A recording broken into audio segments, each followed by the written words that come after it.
시간 우리에게 허락하신 하나님의 말씀 신약성경 사도행전 16장 1절로 5절의 말씀을 제가 공독해 드리겠습니다.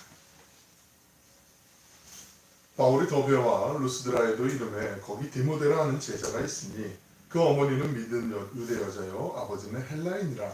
디모데는 루스드라와 이고니온에 있는 형제들에게 칭찬받는 자니 바울이 그를 데리고 떠나고자 할새 그 지역에 있는 유대인으로 말미암아 그를 데려다가 할례를 행하니 이는 그 사람들이 그의 아버지는 헬라인인 줄 다 알미러라.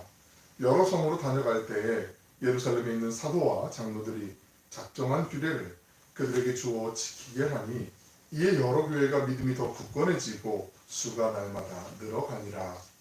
아멘. 복된 주님의 날 주예전에서 또 온라인으로 예배드리는 모든 분에게 주님의 은혜와 평강이 함께 하시길 축원합니다. 고 이어령 선생님, 얼마 전에 소천하신 이어령 선생님의 아내되는 문학평론가 강인숙 박사가 어디서 모았는지 모르는데 여러 유명 인사들의 편지들을 모아서 그걸 잘 갈무리해서 모아서 출판한 책이 있습니다. 편지로 읽는 슬픔과 기쁨이라는 책이 있는데요. 한번 표지 한번 편지로 읽는 슬픔과 기쁨, 아주 유명한 분들의 그 손편지들이 잘 들어있는데 한번 보실만한, 강추할 만한 우리 옆에 도서관 책꽂이에도 하나 있는데요. 이 가운데 청록파 시인, 유명한 우리 학교 다닐 때 시험 때문에 외웠던 그 청록파 시인 그 박두진 선생님이 아들이 셋이 있었어요. 근데 그 아들 가운데 영조라고 하는 아들이 있는데 그 영조라는 아들이 사우디아라비아 예전에 한참 우리 중동에 이제 근로자들 많이 이제 나가셨잖아요. 거기 근무하고 있는데 그 아들을 그리워하면서 아들이 휴가차 이제 한국으로 돌아와서 아버지 집에서 좀 머물렀다가 다시 이제 출국을 했는데 이 아들이 가서 이제 잘 도착했습니다. 아버님 건강하게 잘 계십시오 하고 이제 문안 안부 편지를 이제 보내고 그 답장을 쓰려고 이제 마음 먹다가 계속 마음에 편지를 쓰고 싶은 거예요. 그래서 출국한 지 한 9일이 지난 다음에 아들에게 쓴 편지가 있습니다. 그 편지 앞부분을 제가 잠깐 읽어드릴게요. 그 다음 장 눈으로 한번 보시겠습니까? 영주에게 오래오래 기다리다가 만났어도 또 며칠 만에 떠나보내고 나니 어떻게 된 건지 감정과 시간의 균형을 잡을 수가 없다. 내 편지를 받고 답장으로 소식을 전할까 하다가 내가 먼저 이렇게 쓴다. 언제나 주님의 각별하신 은총이 너와 함께 하실 것을 믿고 기도하는 마음이 아니면 그냥 정으로는 대단히 마음 산란하고 궁금하고 견디기 어려울 때가 많다. 이렇게 편지를 시작하고 있어요. 이 편지를 읽으면서 박두진 선생님 그 아들과의 정말 그 사이가 참 좋으셨구나 느껴지시잖아요. 그죠? 가족끼리 이러는 거 아니야 이런 생각이 드시나요? 그건 아닐 거란 말이에요. 참 끈끈하게 사람들끼리 엮여주는 게 정말 편지 아니겠습니까? 우리가 함께 살펴보려고 하는 이 디모데와 바울 다들 잘 아시지만 아버지와 아들 같은 거 신앙 안에서 그런 존재잖아요. 유명한 두 사람 사이의 편지가 디모데 전서와 후서. 디모데는 아버지 같은 사도 바울의 편지를 전하는 일을 많이 전담을 했었죠. 그뿐만 아니라 사도 바울로부터 아버지와 같은 편지를 받은 사람 말씀드린 디모데 전후서였어요. 그리고 디모데가 아버지 같은 이 사도 바울의 편지를 심부름으로 전달을 했던 대표적인 그 서신들, 우리 성경에 있는 서신들이 고린도 전후서, 데살로니가 전후서, 빌립보서를 그 교회에 이제 전하게 되었죠. 함께 지낸 시간이 이 바울과 디모데는 참 많이 있었지만 떨어졌을 때 또 편지로 서로 돈독하고 끈끈해지는 그 정말 아주 친밀했던 그런 관계였죠. 오늘 말씀은 디모데를 좀 중심으로 좀 우리가 나눠보려고 해요. 사도행전을 계속 순차적으로 보지만 사도행전 안에 또 각 교회들마다 그 중요한 우리가 보셔야 되는 요점들이 있기 때문에 오늘 디모데에 대해서 좀 우리가 잘 아시지만 한 번 더 좀 생각해보는 시간을 가지려고 해요. 또 어버이 주일이지만 어버이 주일에 또 영적인 아버지와 또 아들이었던 디모데와 바울의 관계를, 바울과 디모데의 관계를 우리가 또 살펴보는 것도 의미가 있겠다 싶어서 함께 보려고 합니다. 사도 바울이 이제 사역을 거의 다 마치고 본능적으로 직감을 하죠. 이제 내가 로마의 법정에서 이제 사형 선고를 받고 순교를 당할 때가 됐구나, 이제 내가 때가 됐구나라는 그 마음이 있을 때 그때 디모데에게 편지하면서 말을 하죠. 디모데후서 4장 9절에 보시면 너는 어서 속히 내게 오라라고 이렇게 편지에 쓰고 있어요. 바울이 이제 때가 되어서 디모데에게 오라고 하는 거죠.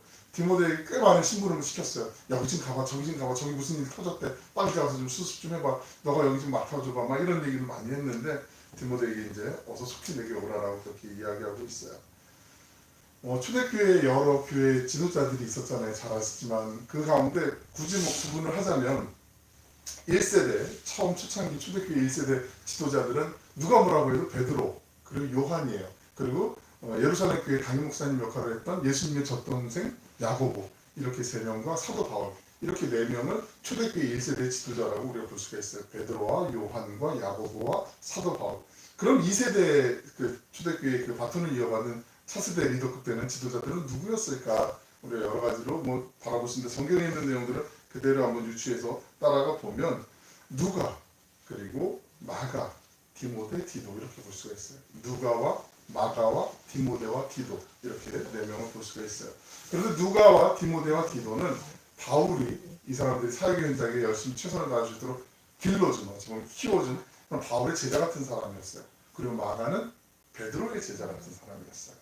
그러니까 마가가 1차 선교여행 때 바나바하고 같이 이제 동행하다가 중간에 무슨 일 때문인지 성경에 나와 있지 않지만 이제 틀어져서 갔다고 말씀드렸고, 지난 시간에 우리가 같이 말씀 나누면서 그 중요한 이유 가운데 하나가 이 마가는 할례파였다라는 얘기를 우리가 예루살렘 공예가 지난 10여 년이 지난 다음에도 할례파였음을 바울이 고백했던 것처럼 그 소신을 굽히지 않았던 사람이었다는 걸 우리가 이미 잘 알고 있잖아요. 근데 그 마가가 베드로의 제자였어요.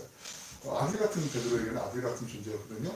베드로전서 5장 13절에 있는 말씀 보시면 한번 같이 읽어보실까요? 시작. 택하심을 하는 눈에 있는 교회가 너희에게 문안하고 내 아들 마가도 그리하느니라. 베드로가 내 아들 마가, 마치 바울이 내 아들 디모데, 영적인 아들 얘기하는 것처럼 베드로도 마가를 내 아들처럼 그렇게 여기고 있어요. 마가는 잘 아시는 것은 마가복음을 쓴 마가, 마르코잖아요. 그리고 사도 바울 제자 중에 누가가 있죠. 누가복음과 이방인이라고 우리 사도행전 기록한 사람이 누가였어요. 그런 맥락에서 보면 디모데는 바울과 정말 일거수일투족을 같이 했던 그런 가족 같은 자녀였는데, 제자였는데 디모데도 복음서와 준한 어떤 서신이나 뭐 글을 쓸 수도 있었을 것 같은데 왜 못했을까 하는 그런 오히려 생생한 그 전장에서 많이 있었는데 아마 목회사에게 열심히 또 최선을 다하느냐고 아마 그런 여유가 없지 않았을까, 그냥 추측만 해볼 뿐이죠. 나중에 천국과 우리가 한 번에 다 알 수 있으니까 그때를 기대하면서 오늘 본문 사도행전 16장 1절 한번 같이 보실까요? 바울이 더베와 루스드라에도 이름에 거기 디모데라는 제자가 있으니 그 어머니는 믿는 유대 여자요 아버지는 헬라인이라. 상반절에 보시면 루스드라라는 지역이 나오죠. 우리 주보에도 앞에 지도 한번 보실까요? 잠깐.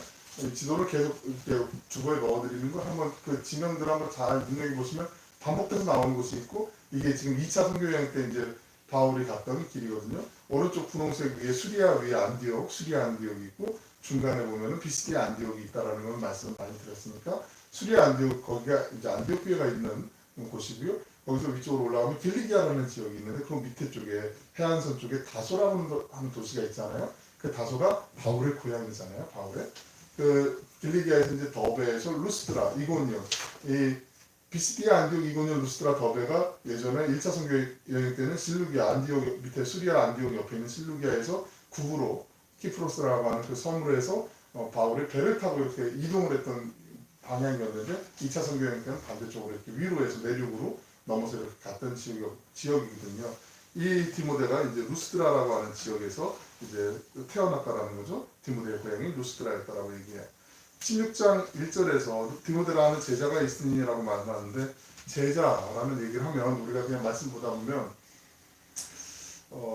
그 제자, 왜 제자라고 얘기할까, 디모데를 왜 제자라고 얘기할까 하고 생각할 수 있는데, 그 제자라는 말이 이때 당시에는 예수님의 제자 이런 제자의 뜻이 아니에요. 그냥 그리스도인들을 통칭 사도행전에 나와 있는 제자라는 단어는 그리스도인들을 대부분 다 제자라고 얘기를 해요. 그 사도행전 11장 25절에 보시면 바나바가 사울을 찾아 다소, 아까 길리기아 다소, 아마 사람들이 다 받아주지 않고 인정해주지 않으니까 사역을 하고 싶은데, 예수님의 그 부르심을 받고 이제 사역을 하고 싶은데 사람들이 의심의 눈초리로 너 혹시 우리를 잡으려고 지금 이중적인 플레이하는 거 아니야? 그러면서 사람들이 막 의심할 때 바울이 자기 고향으로 돌아가서 이제 잠깐 머물게 되잖아요. 그 긴 시간 동안 있을 때 바나바가 찾아가서 사울을 자기 고향 다소에서 픽업해서 이제 다시 사역의 전면으로 이끌어준다는 걸 우리가 잘 알고 있잖아요. 그 다소에 가서 나와 있을 때 다 열심히 이제 안디옥에서 사람들을 이제 교육시키고 말씀을 가르치고 기도하면서 열심히 훈련했어요. 그래서 26절 보시면 만남에 안디옥에 데리고 와서 사울을 데리고 온 거죠. 바울을 데리고 와서 둘이 교회 1년간 모여서 큰 무리를 가르쳤고, 보세요. 제자들이, 이 제자라는 게 교인들을 얘기하는 거예요. 그 안디옥 교회에 모였던 그 교인들. 그 제자들이 안디옥에서 비로소 그리스도인이라, 이때부터 그리스도인이라는 명칭이 이제 성경에 처음 등장하는 거잖아요. 그전에는 그냥 제자 하면 예수님을 따르는, 예수님의 12제자도 있지만 따르는 무리들도 제자라고 얘기했고 그리스도인들을 다 제자라고 얘기했다라는 거죠. 그런 맥락에서 사도행전 16장 1절에 제자 디모데를 얘기할 때 그 제자는 누구의 제자가 아니라 예수님을 믿는 사람, 그리스도인하고 같은 의미로 사용된 단어라는 거, 그걸 한번 기억하시라고 설명을 드린 거예요. 그러면 디모데가 언제 예수님을 믿게 되었을까? 디모데후서 1장 5절에 있는 말씀 보시면요, 한번 같이 한번 읽어보실까요? 시작. 이는 내 속에 거짓이 없는 믿음이 있음을 생각합니다. 이 믿음은 먼저 내 외조모 로이스와 내 어머니 유니게 속에 있더니 내 속에도 있는 줄로 신한다. 우리는 모태신앙 이렇게 얘기하잖아요. 외할머니, 그리고 엄마 유니게, 또 로이스 외할머니의 그 신앙의 유산을 따라서, 전통을 따라서 이제 디모데가 이미 성경에 대한 지혜, 물론 성경은 구약 성경이겠죠. 예수님을 만나기 이전에 이미 유대인으로서 갖고 있었던 그 신앙적인 흐름은 있었어요. 그리고 난 다음에 그 나중에 이제 1차 선교 여행 때 바울을 통해서 유니게와 또 로이스가 예수님을 만나게 되고 영접하게 되고, 그러면서 이제 완전히 그리스도인으로 디모데가 이제 바뀌게 되는 거죠. 사도 바울도 디모데후서 3장 15절에서 이거 확인해주고 있죠. 또 어려서부터 성경을 알았나니, 그러니까 어렸을 때부터 말씀 배우고 기도하는 거 배우고, 우리 어린 꼬마들, 유치원 다니는 아이들 보면 사도신경 알려주고 주기도문 이렇게 외우게 하고, 부모님들 막 할머니도 노력하고 하잖아요. 너 이거 외우면 내가 뭐 장난감마다 사줄게, 뭐 이렇게 딜을 하기도 하고 하는데, 여하튼 그렇게 이제 어렸을 때부터 하나님 말씀을 잘 기억하고 외울 수 있도록 또 이렇게 교육을 받았다라는 거죠. 그랬는데 사도 바울이 오늘 본문 16장 1절에 보시면 루스드라가 디모데를 만났잖아요. 만나기 전에 그 48년에 1차 선교여행 때 지금 말씀드린 것처럼 복음 전했을 때 로이스와 엄마 유니게, 외할머니 로이스와 엄마 유니게가 복음을 정접하게 되고, 그리고 디모데에게 잘 전수해 주게 된 거죠. 그리고 난 다음에 3년이 지난 주후 51년에 오늘 사도행전 16장 1절에 나오는 2차 선교여행을 다니면서 다시 루스드라에서 이제 디모데를 만나게 된 거죠. 그래서 제자라는 디모데가 있었다라고 얘기하죠. 마가는 절대 안 돼, 같이 갈 수 없어 라고 얘기하면서 바나바하고 아주 대판 싸우기도 하고, 갈라서 때부터 사도 바울이 신라는 바울과 신라 얘기할 때 그 신라는 실루아노라고도 이렇게 성경에 기록되어 있는 동일 인물이거든요. 2차 선교여행을 떠난 사실을 우리가 알고 있어요. 바나바는 마가를 데리고 아까 키프로스 구브로라고 하는 섬으로 자기 고향으로 돌아갔고, 이렇게 서로 헤어졌어요. 사도 바울이 2차 선교여행을 떠났을 때 자신의 고향 길리기아 다소 방면으로 아까 지도에 있는 것처럼 그 루스드라 지역으로 이렇게 넘어갔었잖아요. 그 뒷장을 보시면 이렇게 그 루트에 따라서 위로 이렇게 올라가서 더베에서 루스드라, 이고니온을 이렇게 넘어갔어요. 마치 지난 시간에 우리가 마게도냐의 계획을 하나님이 갖고 계신다고 얘기했는데, 마게도냐 계획을 갖고 계시면서 하나님이 준비한 선물이 디모데였다라고 말씀을 드렸잖아요.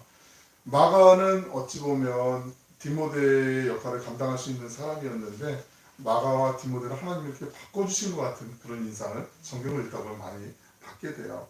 디모데는 원래 그 이름의 뜻이 하나님을 경외한다라는 의미가 담겨 있거든요. 하나님을 경외한다라는 뜻이 이름 안에 담겨져 있어요. 얼마나 사람이 좋았는지 사도행전 16장 2절을 보시면, 한번 읽어보실까요? 시작. 디모데는 루스드라와 이고니에 있는 형제들에게 칭찬을 받는 자니, 그 앞에 지도 한번 다시 한번 볼게요. 루스드라가 밑에 있고 이고니는 그 위에 있어요. 지도상으로 좀 작지만 저기가 거리가 어느 정도 되냐면 한 30km 정도 돼요. 30km는 뭐 한 달을 달려갈 수 있다, 이런 표정으로 저를 보시는 것 같은데, 이게 적은 길이는 아니잖아요. 제가 한번 그래서 한번 어느 정도 되나 한번 가늠해 보려고 찾아보니까, 여기 망상해수욕장에서 삼척의 맹방해수욕장 아시죠? 거기까지 한 30km 돼요.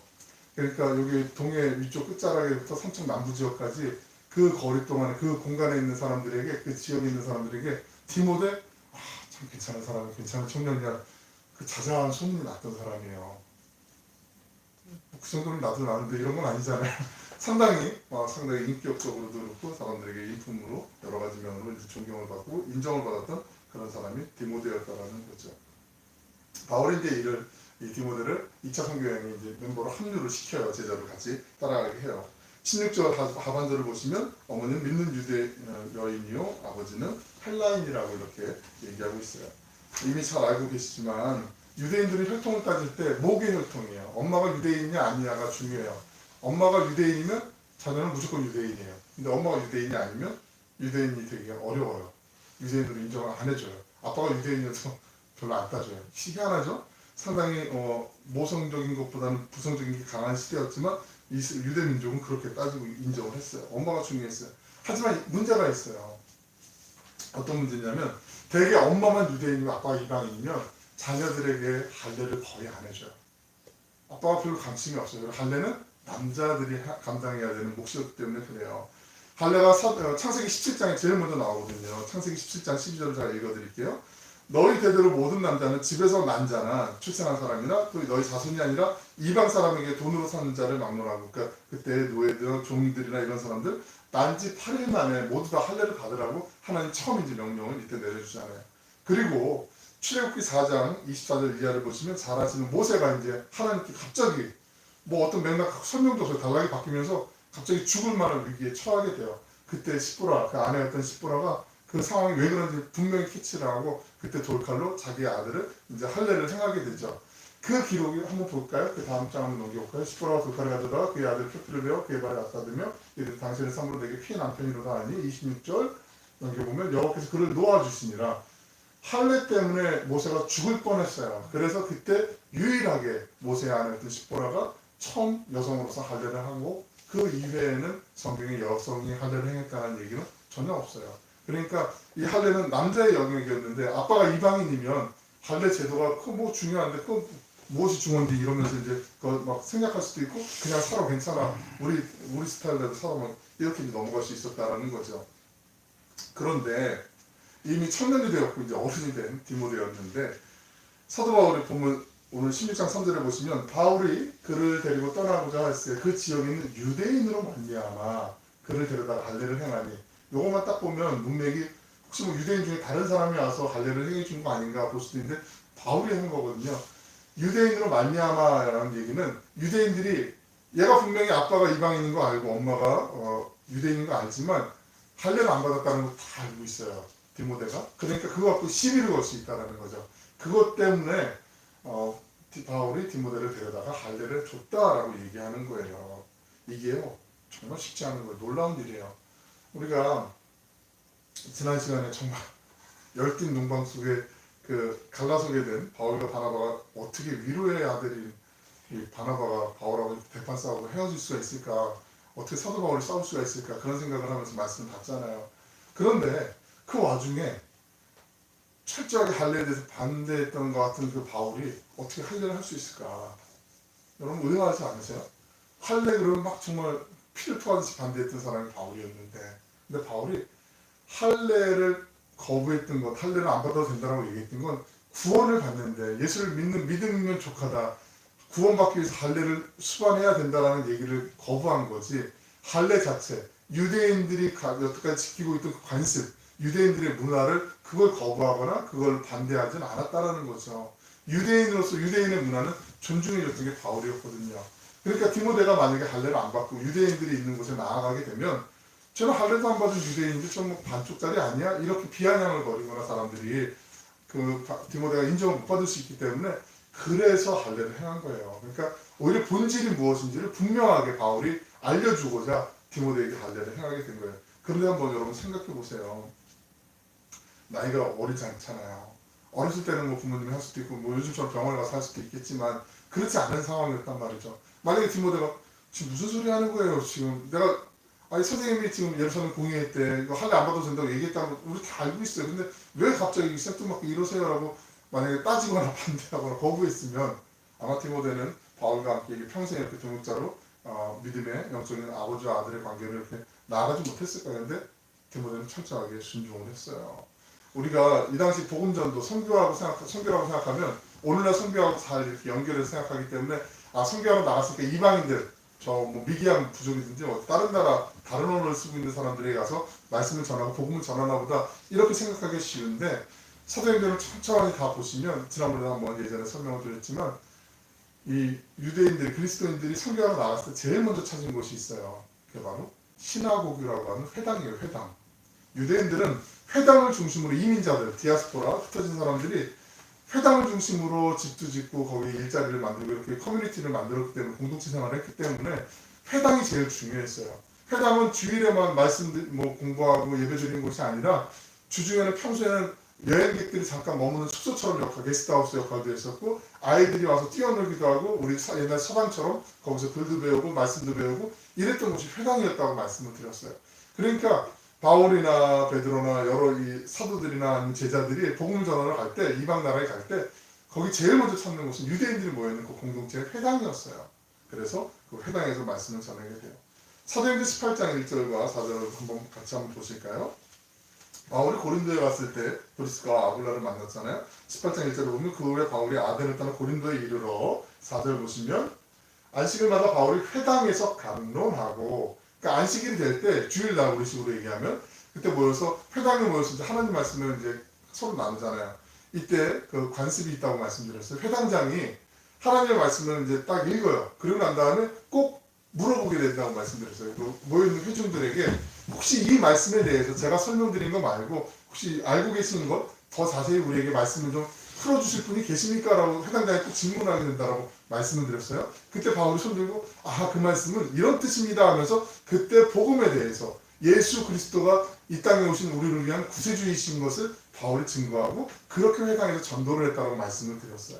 그러니까 바울이 안식일마다 회당에서 강론했다. 그러니까 바울이나 베드로나 복음을 전했던 많은 제자들이 주의를 감당했던 사람들이 선교하러 나갔을 때, 그 주변에 소아시아나 이런 지역에 선교하러 나갔을 때 제일 먼저 찾아가는 곳은 유대인들이 있는 공동체였어요. 그러니까 유대인들에게 찾아가는데 디모데가 일행으로 같이 가서 또 말씀도 전할 때가 있고 사역도 감당해야 될 때가 있잖아요. 그럴 때 디모데가 할례를 안 받았다? 유대인들에게 남아있는 유일한 하나님의 백성임으로써 우리의 정체성을 확인할 수 있는 유일한 것이 할례라고 말씀드렸잖아요. 4가지 중에. 근데 그 할례를 안 받았으면 유대인들이 일단 거부해요. 쟤는 유대인 아니야. 쟤는 반쪽짜리 아니야. 쟤는 우리 정통이 아니야. 라고 이렇게 사람들이 부인하기 때문에 그래서 할례를 받게 되었다라는 거죠. 이걸 확실히 알지 않으면 어려움이 있을 거라는 걸 뻔히 알았기 때문에 그래서 본질을 잘했다라는 거죠. 사도 바울이 이제 디모데 참 이 순종하는 모습을 보면서 아마 감탄을 많이 했을 거예요. 입장 바꿔놓고 잠깐만 생각해도 이게 정말 부끄럽고 창피하고 이게 힘들 수도 있는데 정말 대단한 친구구나, 정말 진심이구나, 복음에 대한 열정이 있구나, 보통이 아니구나, 그래 넌 그리스도 안에서 내 아들이다, 이런 아마 마음에 확신이 있을 거예요. 사도 바울이 디모데전서 1장 2절에서 이렇게 편지를 하죠. 1장 2절을 보시면 믿음 안에서 참 아들된 디모데에게 편지하노니, 믿음 안에서 참 아들이라고 인정하면서 이렇게 편지를 하게 되는 거죠. 사도 바울과 함께 복음 사역을 했던 사람들이 참 많이 나오거든요. 성경에 보면 최소 36명 이상 그 이름이 나와요. 다 외우기도 버겁죠. 그죠? 가족 친지 이름도 다 못 외우는 경우들이 많은데 36명 이상 나오는데 늘 언제나 항상 바울과 디모데, 누구의 이름을 쓸 때 거의 바울의 서신을 보면 디모데의 이름이 항상 거의 같이 이렇게 나오게 돼요. 그 정도로 애틋하고 아주 친밀했던 관계가 바울과 디모데였어요. 바울이 디모데를 극찬하는 성경의 대표적인 말씀 2구절이 있는데, 하나가 빌립보서 2장 22절에 있는 말씀이거든요. 한번 보실까요? 같이 한번 읽어보실게요. 시작. 디모데의 연단은 너희가 아니 자식이 아버지에게 함같이 나와 함께 복음을 위하여 수고하였는데, 바울이 아버지의 부모님께 하는 것처럼, 그러니까 부모님이 힘들까봐 먼저 가서 더 수고하고 더 노력하고 더 애를 썼다라는 표현이 그 안에 나를 모셨다라는 그 표현이 녹아 있는 거죠. 바울이 이랬을 때 디모데가 정말 훌륭한 조력자가 되어줬음을 얘기하고 있는 거죠. 두 번째가 고린도전서 4장 15절에 있는 말씀입니다. 한번 보실게요. 그리스도 안에서 일만 스승이시되 아버지는 많지 아니하나니 그리스도 예수 안에서 내가 복음으로써 너희를 낳았습니다. 고린도 교회 편지하면서 여러 사람들이 스승처럼 역할하고 아버지처럼 이렇게 잘 조언하지만 진심으로 대하지 않는 경우도 종종 있습니다라고 이렇게 고린도 교회를 향해서, 우리 요즘 이제 생명의 삶이 계속 이제 새벽에 나가는 그 생명의 삶 말씀이 고린도전서가 나가는데 고린도 교회를 향해서 이렇게 얘기하고 있어요. 그리고 16절에서 말씀하죠. 한번 읽어볼까요? 시작. 그러므로 내가 너희에게 권하노니 너희는 나를 본받는 자라. 이게 무슨 말씀이냐면 너희는 나를 본받는 자라가 되라.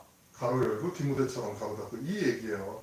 디모데가 나를 본받는 것처럼 너희도, 여러분도 나를 본받는 사람이 되십시오. 그리고 이어지는 17절로 말미암아, 넘겨볼게요. 시작. 이로 말미암아 내가 주 안에서 내 사랑하고 신실한 아들 디모데를 너희에게 보내었으니, 이렇게 얘기하고 있어요. 사도 바울이 철저하게 본받는 그의 아들 디모데를 보냈다라는 거죠. 우리가 보통 사이가 아니라 정말 주님 안에서 신앙 안에서 하나된 가족 같은 관계다. 그가 너로 하여금 그리스도 예수 안에서 나의 행사 내가 곧 각처에서 가르치는 것을 생각나게 하리라.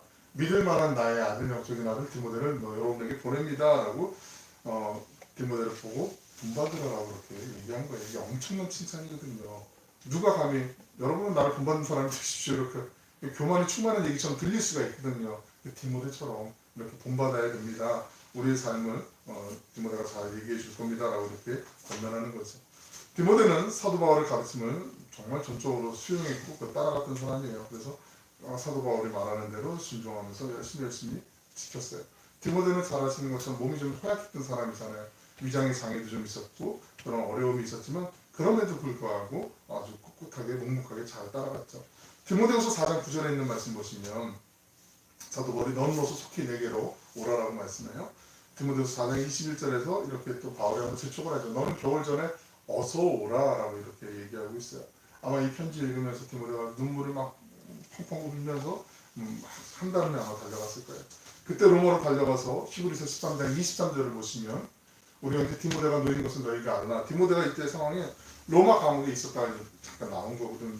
그때 바울의 죽음을 보았는지 안 보았는지는 모르겠지만 정말 누구보다도 끈끈한 유대 관계가 있었고 바울을 사랑했고 존경했고 하나님의 일에 같이 쓰임받았던 아름다운 동역자의 모습을 우리가 볼 수가 있어요. 우리가 이 세상 살아가면서 오늘 디모데에 대해서 좀 짧지만 그래도 좀 간략하게 전체적인 어떤 그림을 한번 우리가 스케치했다고 생각하고 한번 보셨는데 우리가 이 세상 살아가면서 중요한 것들이 많이 있어요. 여러 가지가 많이 있지만 정말 중요한 게 좋은 사람 만나는 거 아닌가 또 내가 좋은 사람이 되어주는 것이 아닌가 이런 생각을 한번 해보게 됩니다. 특별히 좋은 스승, 선생님을 잘 만나는 거 정말 중요하잖아요.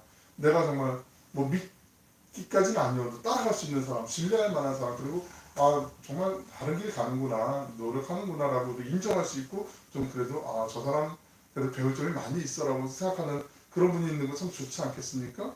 그래서 우리가 살면서 어린아이에게도 배운다고 하지만 어느 순간든지 정말 배울 사람이 있고 배워야 될 점이 있는 사람들 만나는 거 정말 좋은 거잖아요. 그래서 우리 젊은 우리 청년들은 정말 특별히 이런 좋은 배움의 대상을 바라볼 수 있게 해주는 거 만날 수 있게 해달라고 기도하시는 거 이거 정말 소중하죠. 뭐 연세 드신 분들도 마찬가지잖아요. 그리고 신앙에 연륜이 계시고 연세가 있으신 분들은 특별히 하나님 내가 바울처럼 정말 좋은 스승, 좋은 부모, 좋은 윗사람으로서 모범이 될 수 있도록 주님께서 나를 좀 지켜달라고 나를 좀 이끌어달라고 그래서 내 걸음을 뒤에 내 후손들이 내 주변에 있는 사람들 후배들이 잘 따라올 수 있도록 하나님 따라가는 모습처럼 바울이 디모데를 향해서 또 고린도 교회를 향해서 여러분은 나를 본받는 사람이 되십시오. 디모데처럼 이렇게 얘기할 수 있는 게 교만함이 아니라 정말 하나님을 위해서 최선을 다했던 것처럼 우리의 삶의 궤적에도 그런 주님을 따라가는 걸음들이 우리 후배들이 따라올 수 있도록 하나님 저도 그런 사람으로 하나님 걸음을 인도해 주십시오. 그렇게 기도하는 게 정말 중요한 거 아니겠습니까? 그렇게 살아갈 때 우리의 삶 가운데 정말 디모데와 바울처럼 바울과 디모데처럼 또 그 외에 드러나지 않은 많은 사람들처럼 하나님이 기뻐하시고 하나님이 쓰시는 아름다운 선한 주님의 일꾼들이 늘어날 줄로 믿습니다. 우리가 바로 그 주인공이 될 수가 있어요. 하나님은 우리 사람의 기준으로 사람을 판단하지 않으시고 평가하지 않으시잖아요.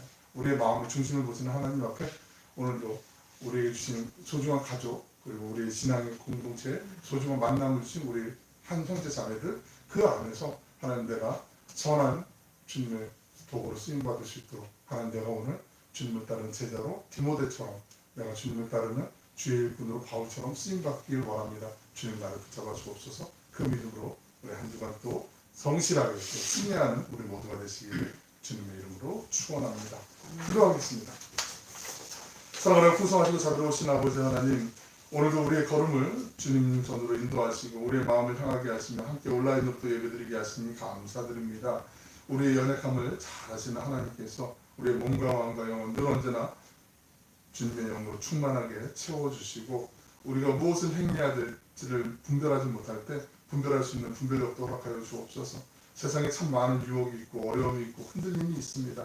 하지만 우리의 믿음이 주님이 허락하시는 굳건의 반석에 서서 주님의 뜻을 구하며 순종하는 행복하고 아름다운 인생이 될 수 있도록 하나님 우리의 삶을 이끌어 주시고 그 이끄심에 순종하며 나아가게 하여 주시옵소서.